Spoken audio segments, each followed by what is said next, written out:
আমি সর্বোচ্চ 5 মণ 10 কেজি পর্যন্ত মাংস বেচেছি। আমি 210 কেজি পর্যন্ত বিক্রি করেছি এই ঈদের হাটে। একমাত্র আমরাই ভাজা মাংস বিক্রি করে, এটাই প্রথম শুরু। কালাভুনা তো অনেক হইল, এবার চলেন ভাজা মাংসের রহস্য ফাঁস করি। আমাদের নহাটাতে সর্বপ্রথম আমাদের দোকানটাই। দোকানের নাম হইল ফয়সালের ভাজা মাংস, যেটার অবস্থান রাজশাহীর নওহাটাতে। এলো 5 পিস, সাইডে যে কালাভুনা ঝোল দিলাম, এই এটা এলো 160 টাকা। আমার দাদার আমল থেকে আটানা পোয়া যখন থেকে রুটি তখন থেকে ব্যবসা চলছে আমাদের।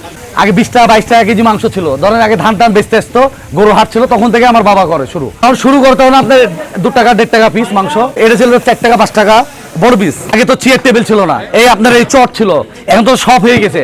আগে আপনার এই ছালা ছিল না, ছালা ফেলে আমার বাবারা দোকান করতো। আর এই টিন ছিল না ভাই, আগে ছিল ভাই হলো যে আপনার এই চালা ছিল, যে খের আছে না, খেরের চাল ছিল ভাই।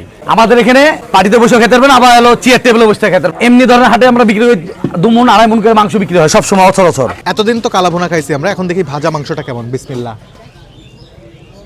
ডিফারেন্ট, কালাভুনা থেকে বেশ ডিফারেন্ট। একটু ভাত দিয়ে খেয়ে দেখি।